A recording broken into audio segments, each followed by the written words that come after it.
ዓለምን አሳልፎ የሚኖር ከጠበል በላይ ርቀቱን ከባህር በታች ጥልቀቱን ከአድማስ ከናጌ ስፋቱን መርምሮ የሚያውቅ አጋዕዝተ ዓለም ቅድስት ሥላሴ ክብር ምስጋና ይድረሰው። የአርያም ንግሥት የፍቅር እመቤት እናትነትን ከድንግልና አማላጅነትን ከርኅራኄ አስተባብራ ያዘች የጸጋ መፍሰሻ የሁላችን ተስፋ እማምላክ ወላዲተ አምላክ ክብር ምስጋና ይድረሳት።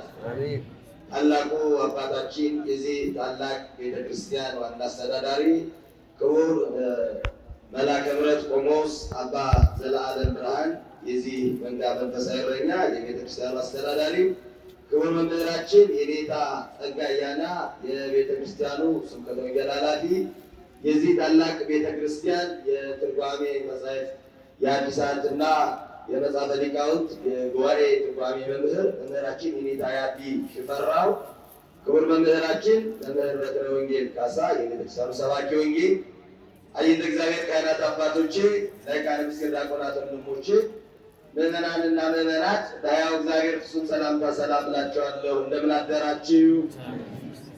እንደምን አረፈዳችሁ? ቸርነቱን ከኛ ያላራቀ ምሕረቱን ያበዛልን አምላከ ቅዱሳን ክብር ምስጋና ይድረሰው። ከኔ በፊት ያስተማሩ ሁለቱም መምህራን አባታችን የመጀመሪያው ትምህርት ስለ ጾመ ነቢያት፣ ሁለተኛው ደግሞ በዛሬው ዕለት ታስበው ስለሚውሉት ጻድቅ አስተምረውናል። በኋላ የምንወደው የምናከብረው ወንድማችን ደግሞ የእመቤታችን ውለታዋን የሚያዘክር ኪዳኗን ስለተደረገልን ነው። ከመጀመሪያ የኪዳን ፍጻሜ ሆና የአበው ትንቢት ተፈጽሞባት የሰው ሁሉ ጩኸት ተፈጽሞባት አዳም እስከ ልጅ ልጁ ከነበረበት በረደተ መቃብር ረደተ ሲኦል በረደተ ሞት የሞት ሞት ተፈርዶብን ከነበርንበት ከገሃነም የወጣንባት ብርሃን ክርስቶስን ያየንባት ሕይወት የተገኘባት የሕይወት መሰላላችን ወላዲተ አምላክን የቃል ኪዳኗን እመቤትን በዝማሬ እንድናመሰግን ረድተውናል። ላስተማሩን ለአባቶቻችን፣ ለዘመረልን ለዘመረችልን እህታችን ወንድማችን ደግሞ ዝማሬ መላእክት ያሰማልን። ከ20 እስከ 25 ደቂቃ ያልዘለለ የትምህርት ጊዜ ቆይታ ነው የሚኖረን። ያው በተለይ ጾም ሲሆን ብሶ ዘግይቶ ይመጣል። ጾም መባሉ ደግሞ አንዱ የእግዚአብሔር ቃል እየተማማርንበት ምንሄድ ካልሆነ በቀር ከሌሎች ጊዜ የሚለይበት ወደ ትሩፋት ወደ መንፈሳዊ አገልግሎት እንድናድግ ስለሆነ ከእሱ አኳያ ነው። የተወሰነ እንዳልኳችሁ ነገርኳችሁ ደቂቃ ታክሲ ቁመን የምንጠብቅባት ደቂቃ ነች፣ አጭር ደቂቃ ነው። ስለዚህ የምትሄዱ የምትንቀሳቀሱ ቀጥ ቁጭ ብላችሁ ባላችሁበት ተረጋግታችሁ ትማሩ ደስ ይለኛል። ለአባቶቻችን እንደተናገረው እስኪ በሉ አብራችሁን ቃል ሁላችሁ እንድትመሰክሩ ፈልጋለሁ። ለአባቶቻችን እንደተናገረው ለአብርሃምና ለዘሩ ምሕረቱ ትዝ ያለው እስራኤል ብላቴናውን ረድቷልና ወተወክፎ ለእስራኤል ኩሉ ወተሰከረ ሳይሎት ዘይቤሎ ለአበዊነ ለአብርሃም ወደ ዘሩ እስከ ለዓለም ቃሉን የተናገረችው እማምላክ ወላዲተ አምላክ ነች። ከትንቢተ ነቢያት አንዱ ሆኖ ይጸለያል። የቅዱስ ሉቃስ ወንጌል በምዕራፍ 1 ቁጥር 54 የሚገኝ ቃል ነው።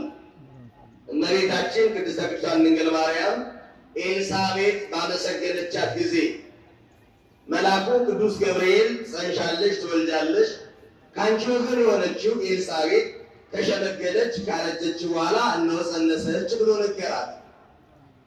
እርግጥ ነው ኤልሳቤጥ ለመጽነሷ ምክንያት አላት። ቢያረጁ ቢያበጁ ባለቤቷ ቢያረጅ እሷን ብታረጅ የሴትነት ግብር ከእሷ ቢለይም ባል አላት። ለመውለዷ ምን አላት? አቤት ምክንያት አላት ማለት ምክንያት አላት። የድንግል ማርያም በግብረ መንፈስ ቅዱስ ነው የምንለው ያለ ወንድ ዘር ሆኖ አያውቅም፣ ለዘላለምም አይሆንም። መሬት ሳይዘራባት አታበቅልም፣ ሴት ልጅም ሳታገባ አትወልድም።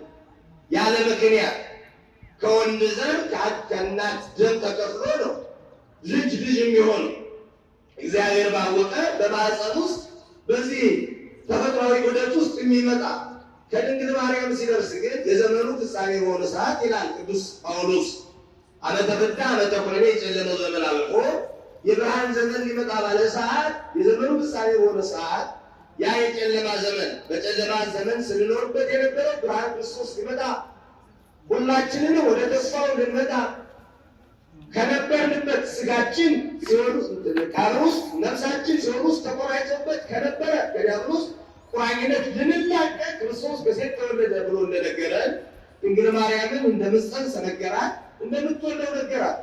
ማረጋገጫ ሶስት ነገር ነግሯታል። አንደኛው እነሆ ዘመድሽ ኤልሳቤጥ ከጸነሰች 6 ወር ሆናል።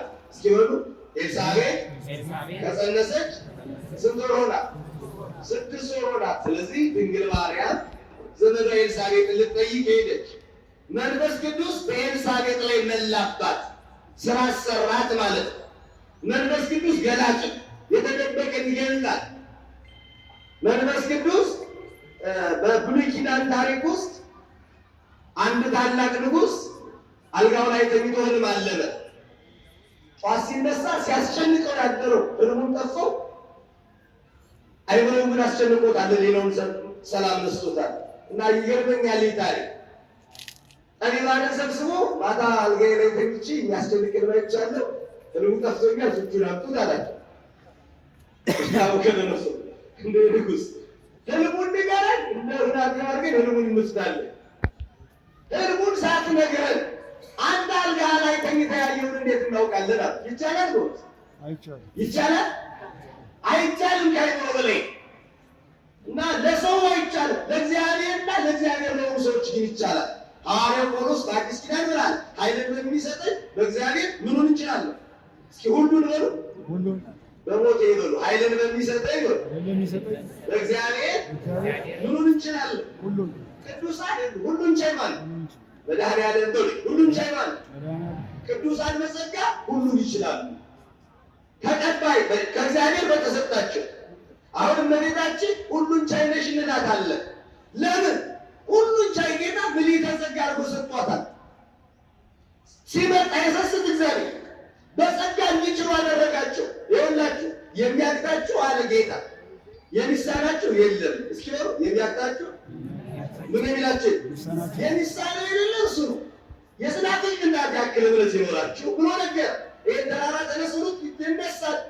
የሚገድል መርዝ ጠጡ አይገላችሁም። የሚያቅታችሁ የሚሳናችሁ የለም እና የሰጣቸው ጸጋ የተከፈለ አይደለም ነው ብላችሁ በተለይ ለድንግል ማርያም ደግሞ ምልዕተ ጸጋ እርግጥ ነው ለቅዱሳን የሰጠውን ጸጋ ይሄ ሀብታት ብለን እንቆጥራቸዋለን።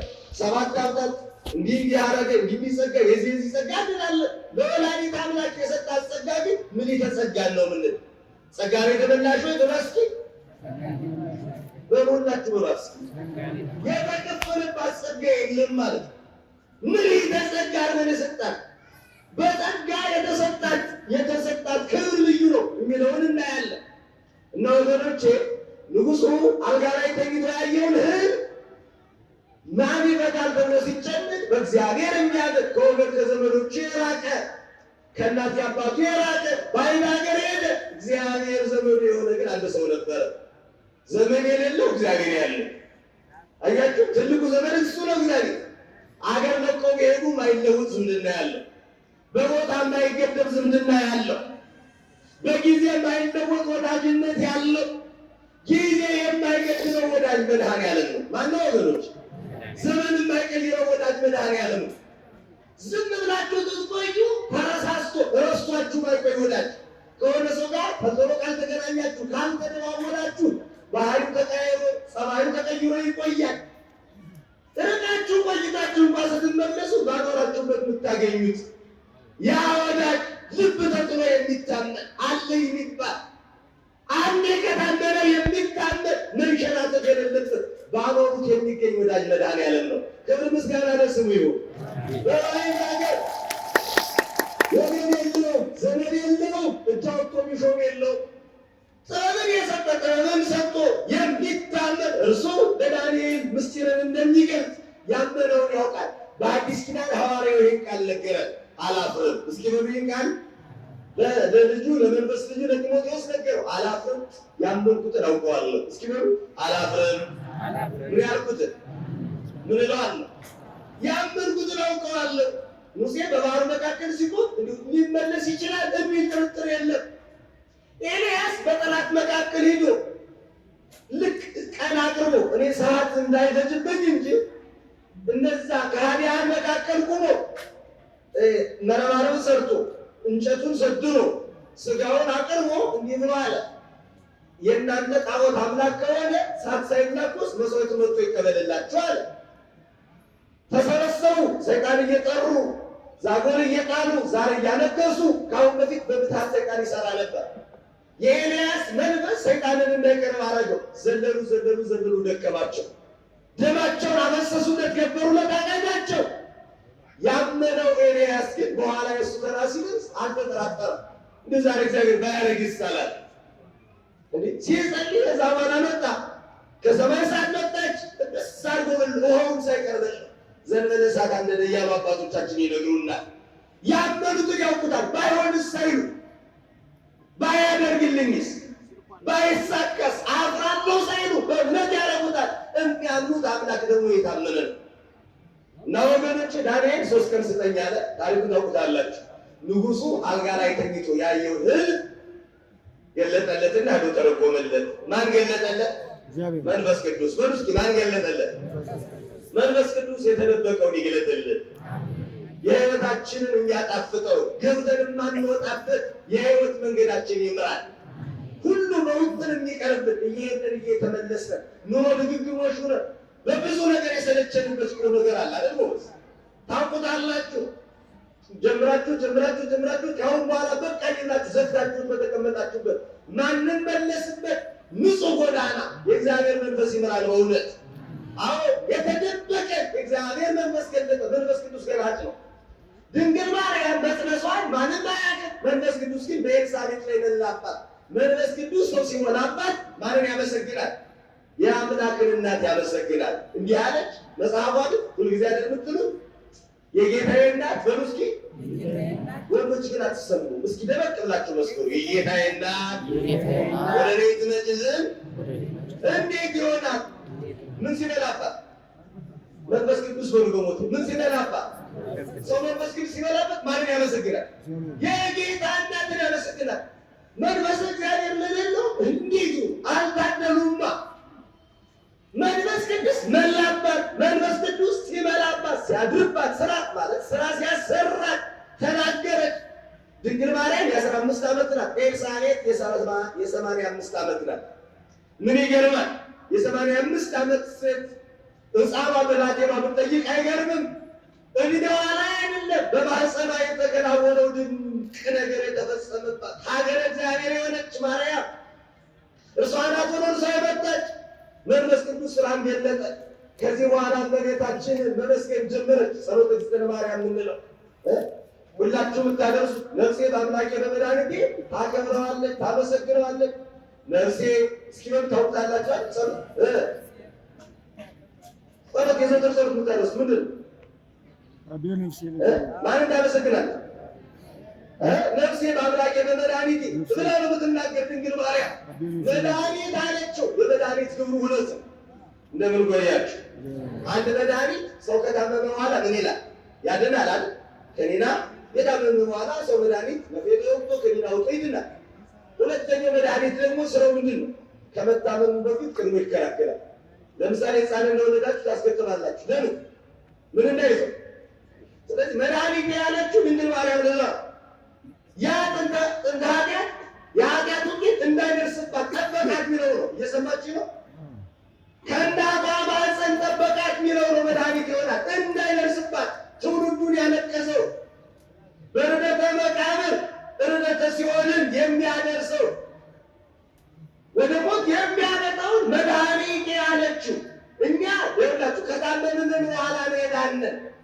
እርሷ ግን ያ ትውልዱን ያነቀሰ ያ በትውልዱ የመጣ የኃጢአት ውጤት መቅበዝበዝ፣ ከእግዚአብሔር መለየት፣ ሰላም ማጣት እንዳይደርስባት ሲያበስራት እኮ መጣቁ ደስተኛይቱ ማርያም ወይ ደስ ይበልሽ ነው ያላት። እስኪ በሉ ደስታዋን ማንም አልወሰነባትም። በቃ በድንግል ማርያም ውስጥ ያ ደስታ ማጣት የጀመረ ሰው ከእግዚአብሔር ከተለየ በኋላ ሰበለስ ከተበላ ወደ ምድረ ባይ ከተወረደ በኋላ መቅበዝበዝ ከተጀመረ ኤልያስ ሰዓት የዚህ ጋር ስላልሆነ ወደታች መመለስ። እመቤታችን እያመሰገነች መጣችና ምን ብላ ደረሰች? ጸሎተ ነቢያትን አሁን ዛሬ ጨምረን የምናደርሰውን ይህን ቃል ነበረች። የተራቡትን በቸርነቷ ቀደማቸው፣ ባለጠጎችን ባዶ እጃቸውን ሰደዳቸው። ምሕረቱን እንዲያስብ ለአባቶቻችን እንደተናገረ ለአብርሃም ለዘሩ ምሕረቱ ትዝ ያለ እስራኤል ብላቴናውን ረድቷል ይላል። ከቃሉ ጋር ናችሁ? ልብ በሉ። ለአባቶቻችን እንደተናገረ እስኪ በምን ቃል ለአብርሃምና ለማ ለዘሩ የገባውን ኪዳን አሰበ ብላ ድንግል ማርያም መወለዱ ወላችሁ እርሷን በምሕረቱ የአበው ኪዳን የተፈጸመባት የማን ኪዳን? ኪዳነ አዳም፣ ኪዳነ አብርሃም፣ ኪዳነ ኖህ፣ ኪዳነ መልከጼዴቅ፣ ኪዳነ እስራኤል ብለን የመጨረሻው ኪዳነ ሙሴ ብለን የተፈጸመባት ያን ኪዳን አስቦ መጥቶ ከስጋዋ ስጋ ከነፍሷ ነፍስ ነስቶ ሰው እንደሆነ ኪዳንን የማይዘነጋ ድንግል ማርያም የተስፋ ውጤት እንደሆነች ነገር እመቤታችን የሶስት ነገር ውጤት ናት። አጭር ትምህርት ነው ነገራችሁ፣ ስሙኛለን። እስኪ በሉ እመቤታችን የምን ውጤት ናት? እስኪ የሶስት ነገር በሉ። አንደኛ የጸሎት ውጤት። የምን ውጤት? የማን ውጤት? የማን ጸሎት ካላችሁ ከአዳም ጀምሮ ይጸልያል። አዳም ይጸልያል። ከዛ የአዳም ልጆች ነቢያት ጸልየዋል። እመቤታችን እንድትመጣ እንድትገኝ አልፎ ተርፎ የመጨረሻው ማን ጸልየዋል? እናት አባቷ ስጠን እያሉ ጸልየዋል። አዕዋፍ ልጅ አላቸው የሚያጫውታቸው እኛ የማህፀናችን ደረቅ ሆነ ለምን እያሉ ይጸልዩ ነበር። የጸሎት ውጤት ናት። የምን ውጤት ናት? የጸሎት ውጤት። ሁለተኛዋ የስዕለት ውጤት ናት። የምን ውጤት? አሁን ታኅሳስ 3 እናከብራለን በአካለ ማርያም ስንል የስዕለት ውጤት ናት። እስኪ ሳሉ ለምን አቆያቸው? ጥያቄ እስኪ ሳሉ ለምን አቆያቸው? አርጅተው አላለ አርጅተው ነው የወለዷት። ምን ካሉ በኋላ ነው የወለዷት? እስኪ ሳሉ ለምን ጠበቃቸው? እንዲሳሉ ፈልጎ ነበር እግዚአብሔር። ያይሳሉ ኖሮ ለእግዚአብሔር ሰጡት ነበር። ለእግዚአብሔር ካልሰጡት ደግሞ ትንቢቱ ይፈርሳል። ምን ያለው ዳዊት በመዝሙር ላይ የተናገረው ልጅ ሆይ የአባትሽን ቤት እርሺ። እስኪ በሉ ልጅ ሆይ የማንን ቤት? የአባትሽን ቤት እርሺ፣ ንጉሥ ውበትሽን ወዷልና። ምን ማለት ነው? እመቤታችን የ3 ዓመት ብላቴና ሆና ነው ወደ ቤተ መቅደስ ሄደች። ወደ ቤተ መቅደስ በ3 ዓመቷ ስትሄድ ነው። አስቡት፣ በ3 ዓመት የስንት ዓመት ይለያል ከእናንተ ሕፃን ጥላ። እሷ ግን ድንኩል እየመራች ትሄድ ነበር ወደ መቅደሷ። አማናዊት እውነተኛዋ መቅደስ ወደ ምሳሌ መቅደስ ድንኩል ብላ ቀድማ መንገድ መሪ እሷ ነበረች። እስኪ በማርያም እኔ አንዳንድ ጊዜ ይገርመኛል። ጭካኔ አይመስልም?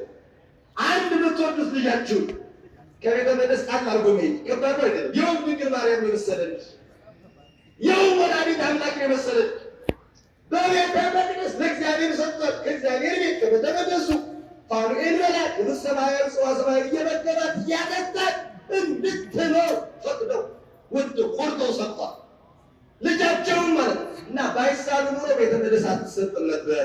እየሰማችኝ ነው? ቤተ መቅደስ ያልገባች ትንቢተ ነቢያት ይፈርሳል። ሁለተኛ አንድ ጉብል አንድ ሴቱን አለበቤት ብታደርግ። ስለዚህ የእግዚአብሔር ማደሪያ ሆና በቤተ መቅደስ መላእክት እያጫወቷት እያገለገሏት እቶሙ ለመላእክት የሚያስብላት የመላእክት እህታቸው በንጽሕናቸው እርግጥ ነው። ታምረ ማርያም ላይ ስትሰሩ ድንግል ማርያም ከመላእክት ትበልጣለች ይችላል። እስኪ በሉ እመቤታችን ድንግል ማርያም በሉ ድምፃችሁ ሁላችሁ መስሉ። እመቤታችን ቅድስት ድንግል ማርያም ከመላእክት ትበልጣለች። መላእክት ያልበደሉ ማይነድል አካል ሰው ኃጢአትም አይስማማው አካል፣ እሷ ግን ኃጢአት በሚስማማው የሰውነትን 4 ሐዋርያተ ሥጋ ይህ ዛሬ ያልበደለች። መላእክት ባይበድሉ ኃጢአት በሌለበት ዓለም መላእክት ነው። ድንግል ማርያም ግን ምናልባት ኃጢአት በተሰራበት የኃጢአት አይነት በሚሰራበት በዚህ ምድር ውስጥ ያልበደለች። አያችሁ ትበልጣለች ማለታችን ለዛ መላእክት ባይበድሉ በደል በማይስማማው አካል ውስጥ ነው ያሉ ረቂቅ አካል በደል ኃጢአት የማይስማማው አካል መላእክት ባይበድሉ በዚህ ዓለም አይደለም ያሉ በዚህ ምድር አይደለም ኃጢአት በሌለበት ሁል ጊዜ ቅዱስ ቅዱስ በሚባልበት ባለበት እዛ ነው ያሉት። በተለይ ባይበድሉ በዛ ልክ ነው ብለን እናምናለን። እነምን ቆያችሁ? እርሷ ግን ከእነርሱ ትበልጣለች። በንጽሕና በክብር እያገለገሏት በማለት የስዕለት ልጅ መሆን ነበረባት። የምን ልጅ? እንድትሰጥ ማለት ነው። ከእግዚአብሔር ቤት እንድታድግ የጌታ መልአክ እንዲያበስራት 12 ዓመት የተመለስ ቆይ። የስንት ዓመት ነበረ? ስንት ዓመት ሞላ? 15 ዓመት። በ15 ዓመቷ መልአኩን ያበስራት መጣ። በስንት ዓመቷ? ሔዋን የስንት ዓመት ተፈጠረች? የ15 ዓመት። 15 ዓመት ብላቴና ሆና ተፈጥራ በዲያብሎስ ሽንገላ ወድቃለች። የ15 ዓመቱን እናቷ ተሸንፋለች።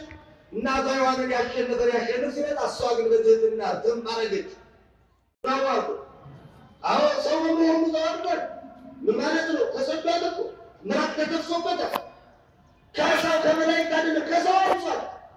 እንዴ ራሱን ያዋረደ ዝቅ ዝቅ ያደረገ ይላል ሐዋርያው ቅዱስ ጳውሎስ በፊልጵስዩስ ምዕራፍ 2 ቁጥር 8 ራሱን ያዋረደ ዝቅ ዝቅ ያደረገ የባሪያውን መልክ የእኛን ሥጋ ኃጢአት የሠራውን በደለኛ የተባለውን ከገነት የወጣውን የእኛን በደል እርግጥ ነው ንጹሐ ባህሪ የሆነ ጌታ እሱ እኛ ሰው ሆነ በእኛ እኛን ሆኖ ካሰልን ከቃሉ ጋር ናቸው ወገኖች። ስለዚህ የነቢያት ትንቢት የማንን ትንቢት? የነቢያት ትንቢት ይፈጸም ዘንድ አዎ የነቢያት ተስፋ ይፈጸም ዘንድ አገልግሎታቸውን የማይተው ጸሎታቸውን የማይተው ትንቢታቸውን የማይተው ውለታቸውን የማይተው እግዚአብሔር ኪዳኑን አሰበ አለች ድንግል ማርያም። ከቃሉ ጋር ናችሁ።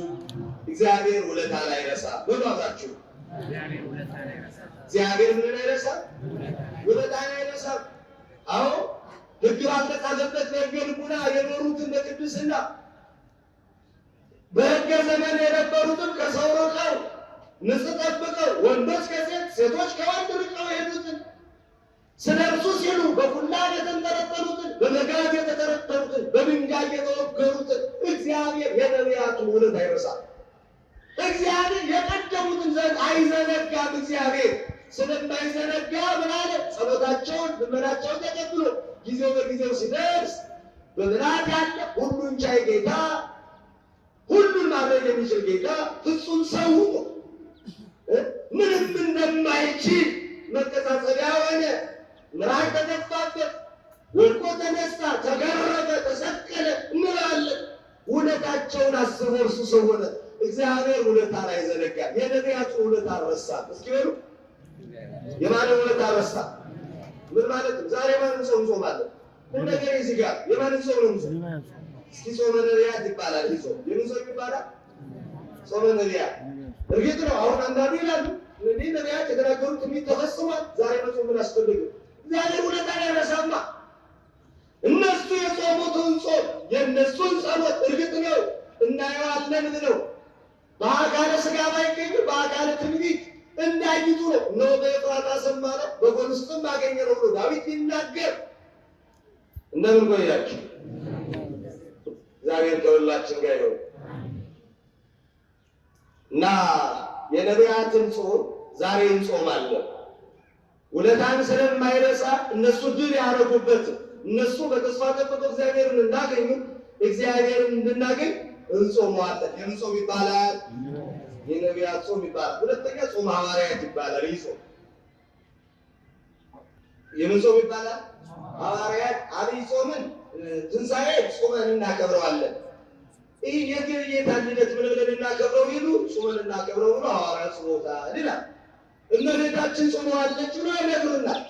እንዲህ ጌታዬን ጸንሼ ስወልደው አመጣለሁ ብላ እመቤታችን እንደጾመችው ይነገረናል። አዳም የአዳም ጾም ይታሰብበታል። የማን ጾም? ጾም አዳም ይባላል። ይሄ ጾም በእነዚህ ጾም እርግጥ ነው አጻጾማቸው አንድ ቀን የጾሙ አሉ፣ 2 ቀን የጾሙ አሉ፣ ለ3 ቀን የጾሙ አሉ፣ ሳምንታትን 40 ቀንም የጾሙ አሉ። አንዳንዶች ነቢያት አንድ ቀን ለበለው እነ ኢሳይያስ ማለት ተንሶ ብላስ ነው ፕሮቶኮል ኤልያስ ይቅርታ አንድ ቀን ለበለው ለ40 ቀን ተጉዟል። አንድ ቀን ለበለው ለስንት ቀን ጾሟል? ለ40 ቀን። አንዳንዱ ደግሞ 40 ቀን የጾም በአንድ ቀን 40 ቀን ብቻ እህል ሳይቀምስ ሙሴ ማለት ነው እህል ሳይቀምስ 40 ቀን ጾሟል። እሱ ይታሰብ ዘንድ እቺ 40 ቀን እንጾማለን። እየሰማችሁ ነው? እና በተቻለ መጠን በዚህ ጾም ውስጥ አብዛኛው ምዕመን በሚባለው ሁኔታ ብዙ ስጋ ቤቶች አይዘጉም። ማንም ይበላል። ንገሩ መቼስ የክርስቲያን ስጋ ቤት ተብሎ ሙስሊሙ መጥቶ ይገባል። ማንም ይላል ይገርመኛል። በጣም እኮ የሚያሳዝን አዝመራው ይላል ድካሙ እንደው ነቢያት ሲጾሙ ገና ባልተፈጸመ ገነት ባልተከፈተች ሲኦል በተዘጋች በተከፈተች ገነት ዝግ በነበረችበት ሰዓት ነው። ገና በተስፋ ገና ይመጣል፣ ገና ይፈጸማል፣ ገና ይወለዳል እያሉት ነው። እኛስ አይተነው ምን አይተነው?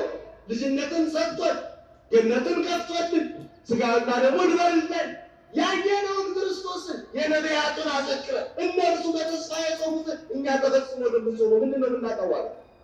በነገራችን ላይ ስሙ ወገኖች፣ በጾም ውስጥ ትልቅ የሚባለው አሁን ቤተክርስቲያን አሁን ጾም ሲባል እስኪ ጾም በሉ። አሁን ጾም ሲባል የብዙዎቻችን ሸክም እርግጥ ነው እኮ። አሁን ስሙ ወገኖች፣ ለምንድን ነው ቤተክርስቲያን ልጾም የምታደርገው? አሁን ባለፈው የጾም የፈቃድ ጾም ሲጾም የነበረ ሰው ይኖራል።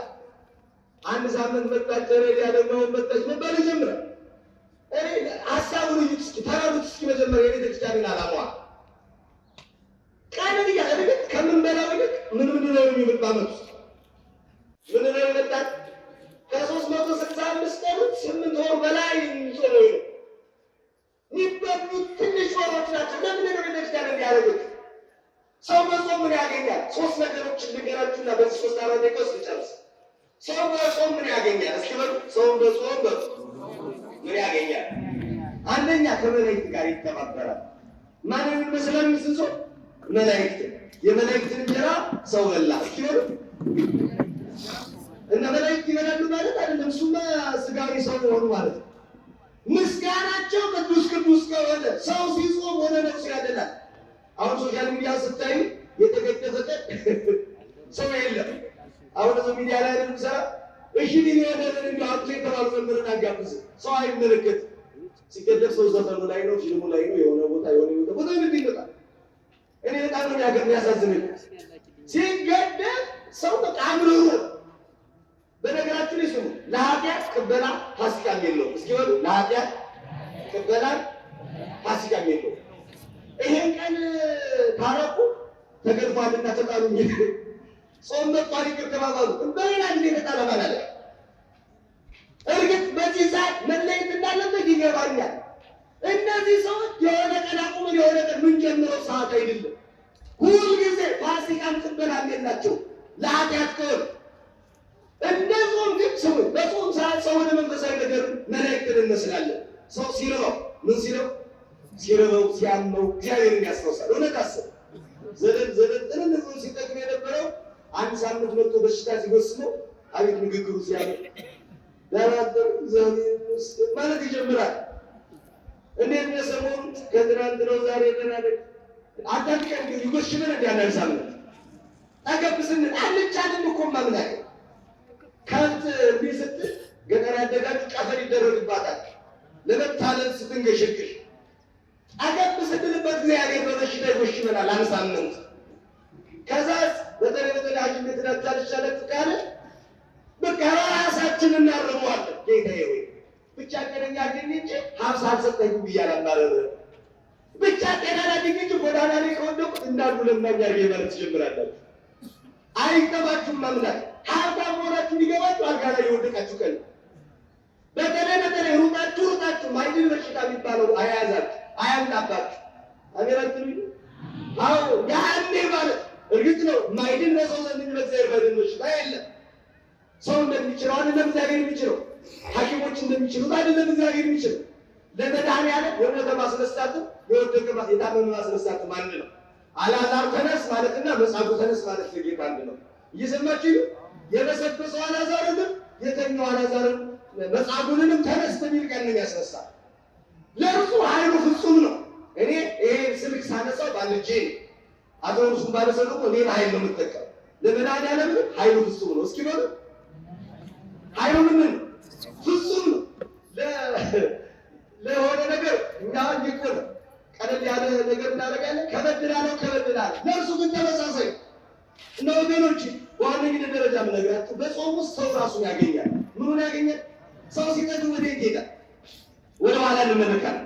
ስለዚህ በጾማችን መላእክትን እንመስላለን። ምን እንመስላለን ማለት ወደ ጸሎት እናዘነብላለን ማለት ማመስገን እንጀምራለን። ባህሪ ስጋን ሳይሆን ባህሪ ነፍሳችንን መላእክትን በማመስገን በመጸለይ መላእክትን ለመምሰል ነው ጾሙ የሚባል። ሁለተኛው በጾም የኃጢአት ስርየትን እናገኛለን። የምን ስርየት? ኃጢአት ስርየትን መሰለኝ። አሁን በጾም በጸሎት የኃጢአት ስርየት እንዳለ ኢትዮጵያዊ ቅዱስ ያሬድ ሲነግረን እናያለን። ሰዓትን ለመቆጠብ የመጨረሻው አንዷኖች አንገራቸው ሰው በጾም ምን ይላል? አቂመ ርዕስ ወይንም ራስን መግዛት። እስኪ በጾም ራስን መግዛትን ያገኛል። የመጨረሻ ሐሳብ ነው። ያዙና ይሉ በጾም በምስኪ ራስን መግዛት አልሰማችሁ? እስኪ ለመቅበላችሁ መልሶ በጾም ራስን መግዛት ሰውነት እየከሳ ነፍስ እየወፈረች ትሄዳለች። አካላችን ይዝላል፣ አካለ ነፍሳችን ደግሞ ይበረታል ማለት ነው። ስንበላ ስንጠጣ ለማውጣት ፍቶት እንስሳ ልክ ይነሳል። ምን ማለት ነው? ሰው እንስሳን መላእክትን ይመስላል። ሰው መላእክትን እንስሳን ይመስላል። ስንበላ እንስሳ፣ ስናመሰግን ማለት መላእክት፣ ስንጾም መላእክትን፣ ስንጠጣ እንደሚያስምን ማለት በማድረግ በመዳራት ዘር በመጠቃት ማለት እንስሳን እንመስላለን። እንስሳዊ ባህሪ አለ። እንስሳን እንመስላለን። ስንጾም ስንጸልይ ደግሞ ማንን እንመስላለን? መላእክትን እንመስላለን። ይኸውላችሁ ጎበዝ፣ ሁላችሁ በተለይ ወጣቶች ናችሁ ይገባና ሰው በበላ በጠጣ ቁጥር የሥጋ ፍትወት ይነሳበታል። ራስን መቆጣጠር ያቅተዋል። መደባደብ ይሞክራል። ሲጾም ግን አካሉ በተለይ ሰሙነ ሕማማት ትዝ ይላችኋል።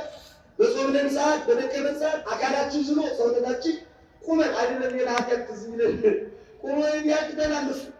አሁን ቀይረዋል። በጣም ብዙ ሰው የጾም ምግብ ነው ቡፌ ያለ አካክሰን ማለት አይደል? በቅቤ በንታ ልበቱን በምናምን በንታ የሆነ ነገሩን ገንቢነቱን ጠግኖ ከስጋ ያጣነውን ከሌላ አሁን አንዳንድ ስጋ ቤት አንዳንድ ሆቴል ቤት ስትገቡ የጾም ክትፎ አለ፣ የጾም ብሎት አለ። ምን ማለት ነው? የሚተካ በስልት አንተ ባትበላ ብትል ርማርጌ ነው በላ። ዋናው ዓላማው ግን ነው። የቤተ ክርስቲያን ዓላማዋ ምንድን ነው? እንደምን ቆያችሁ? በጾም ሰዓት ስጋችን ሲደግ ከአሁን በፊት ሳንጾም ከነበርንበት ግብራችን ባህሪያችን ሰውነታችን ተመልሶ እግዚአብሔርን እንድናስበው ነው እንጂ እኛ ስጋ መብላታችን አለመብላታችን እግዚአብሔርን ምን ይቀርበታል?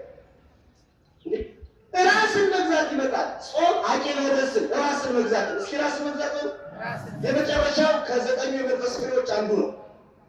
ዘጠኙ የመንፈስ ፍሬዎች ይባላል። ፍቅር፣ ሰላም፣ ትሕትና፣ ደስታ፣ ቸርነት፣ በጎነት ብሎ ይሉ የመጨረሻው ራስን መግዛት። መኪና በምን በፍሬ፣ በቅሎ፣ ፈረስ በልጓት። የሰው ልጅ ደግሞ ራሱን በመግዛት መኪና እንዳይገጭ ፍሬን ይይዛል። ፈረስ እንዳይበር ብሎ ገደል እንዳይገባ ልጓት ይያዛል። ሰው ራሱን እንዳይስት ከእግዚአብሔር እንዳይለቅ ምን ይባላል? አልኳት ራስን መግዛት። ራስን መግዛት ውጤቱን ማሰብ። ምኑን ማሰብ? አሁን ይሄን ብትረውስ እንዴ ነገስ ይሄ ቢመጣስ? አያችሁ፣ ውጤቱን አስቡ። አሁን ስሜትን መቆጠብ ማለት ለ15 ደቂቃ ስሜት፣ ለሆነ ደቂቃ ንዴት፣ ነገ እስር ቤት ይገባስ። ልጆችን ማን ያሳድጋቸው? እኔ ካላሰብኩት የሆነ መቀመቃት በወርድስ አገር ብየምሰደድስ ብሎ ስሜትን መቆጣጠር ራስን መግዛት ይባላል። ምን ይባላል? ስንጾም ደግሞ ይሄን እናገኘዋለን ማለት ነው። ራስን መግዛት ውጤቱን እንድናስብ ስጋችንን የጎሰሙ ነፍስን እንድናበለጽግ የሚያደርግ። ስለዚህ ወገኖች እኔ ጾም ሲሆን አይመቸኝ። እኔም እኮ እውነት ለመናገር ስጋ ያለልኝ እንዲህ ስላቸው ዘር ምስክር ያሉ ወንድሞች ጓደኞች ያቁኛል። ግን እኔ በእንደዚህ ሰዓት ውስጥ ፍጹማን ሆነን አይደለም የምንነግራቸው። እኛ ስለማናደርገው የቤተክርስቲያን ዓላማ ከመንገዱ ነው አላልን። ስለዚህ በተቻለ መጠን ማካካስን እናቁ። ከነበርንበት አናወር የተወሰነን ቀንስ እና እንደው ጸሎት እንደው የዘወትር ጸሎት የሚከፍል ከሆነ እንደምንም ብለህ ጥቂቷን ለመጨመር እንሞክር። ጥቂት ደቂቃ ከነበርንበት ፍስክ እያለ ከነበርንበት አናወር የተወሰነን ጨምር። መንፈሳዊ ነገር ነው። አርገነው ባናውቀው ደግሞ የተወሰነ እንደው ቢቀር ዛሬ ምስለ ውዳሴ ማርያም የተወሰነ መጨመር አንድ ነገር ለመጨመር እቺ የዛሬን ቀን የእግዚአብሔር መላእክትን መመስልበት ነው። ራሴን መገዛበት ነው። የኃጢአት ስርየት ማግኘትበት ነው። ፍቅር ትሕትና የምናበስበት የሥጋ ፈቃዴን ለነፍስ ፈቃዴ ማስገዛበት ነው ብለን በደስታ ተቀብለነው በረከት ሰርተንበት እንድናልፍ አምላከ ቅዱሳን ይርዳን። አምላከ ቅዱሳን ይርዳን። የመጨረሻው ጾም የምጽዋት መጀመሪያ ናት የሚል አንድ ኃይለ ቃል ይዛችሁ ልትሄዱ እስኪ ጾም የምጽዋት መጀመሪያ ናት። እስኪ ሁላችሁ ወንዶች ተናገሩ። ጾም የምን መጀመሪያ? የምጽዋት መጀመሪያ። ይኸውላችሁ ሦስቱ እጅና ጓንት ናቸው። ጾም፣ ጸሎት፣ ምጽዋት ሦስቱ ናቸው። አይነጣጠሉም። ሳይጸልይ የሚጾም ሰው እርግጥ ነው ከመቅረት ማርፈት ይሻላል አይደል? ከጾም ጋር ጸሎት መኖር መቻል አለበት። ከጾም ጋር ደግሞ ምጽዋት። እስኪ ምጽዋት ነው በቃ ይሄ በግላችሁ ተለማመዱ። እንደምንም ብላችሁ ተለማመዱ። ምሳ ላይ የተቆጠበውን እንጀራ ከበላችሁ እግዚአብሔር ምስክሬ ነው ይቆጠባል። ስጭ ለእኔ ቤት ዋጋ ደለቀች ከቁጠባ እንዴ ምክንያት ውስጥ ብንበላ ለምን ቢሆን አንበላ ያን ምግብ እንበላለን። ስለዚህ ያን ለእግዚአብሔር ብላችሁ ወሳኝ ከተባለ ያን እንጀራ እንጀራ ግን አውጥና ቆረጥ ለተባልሽ በቃ የምጽዋት መጀመሪያ ነው። ቁርስህን ሁልጊዜ 10-15 አውጥተን ተነበረ ያ በየቀኑ ነው። አንድ ቀን አይደል በየቀኑ ያ ምግብ ያንተ አይደለም እስኪፈስግ ድረስ ጧት ላይ ለቁርስ የምታወጣው ምግብ ያንተ ካልነበረ ግዴታ ሆኖ በፍስክ ካወጣኸው ጾም ሰዓት ላይ ተጠራቅሞ እንደው ሲገደፍ ለሆነ ገኛ ነገር ካልወጣው እየፈጠጡ የምጽዋት መጀመሪያ ነው። ለነዳያን ስጣችሁ አንተ ራስን ገዝተሃል፣ ዋጋ ታገኝበታለህ። ይሄ ደግሞ የኔ ሀሳብ አይደለም፣ የቤተክርስቲያን አስተምሮ እሱ ጾም የምን መጀመሪያ ነው? የምጽዋት መጀመሪያ። ምክንያቱም የምትበላው ያንተ አይደለም፣ ቆጥረዋል።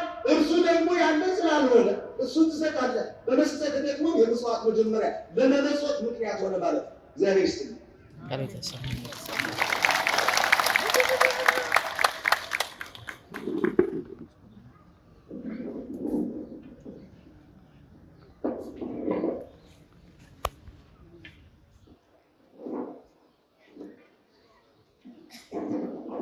ያስተማረን የገሰጸን ምድር አምላካችን እግዚአብሔር ስሙ የተመሰገነ ይሁን። ለምድራችን ቃለ ሕይወትን ያሰማልን፣ ቃለ ሕይወትን ያሰማልን። በእውነት በዚህ አጥቢያ ላይ ለረጅም ጊዜ አገልግሎት የሚሰጡትን ወንድማችን ናቸው። በሌላም በኩል ታላላቅ ሊቃውንትን በመጋበዝ አንድ ትልቅ ሚዲያ ከፍተዋል። ትልቅ ሆኖላቸዋል። አሁን ሚዲያው የአድባራቱንና ገዳማቱን በማስተዋወቅ ሊቃውንቱ የሚሰጡትን ትምህርት በማስተላለፍ የሚታወቀው ዋካ ብርሃን ሚዲያ ናቸው። በዛም ደግሞ ታገኟቸዋላችሁ። እጅግ ብዙ አገልግሎት የሚሰጡን መምህራችን ናቸው። ሚዲያውንም እየገባችሁ የጎበኛችሁ ትምህርት እንድትወስዱ ማሳሰቢያችን ነው። መምህራችን ረዥም አገልግሎትን ሙሉ ጤንነትን ያድልልን አምላካችን። መርሃ ግብራችን እየጨረስን ነው። ዘማሪ ወንድማችን አገልጋያችን በመጀመሪያው የጀመረልን ቀሲስ ይዘምርልናል። አብረን እንዘምራለን። ዘምረን ጸሎት አድርገን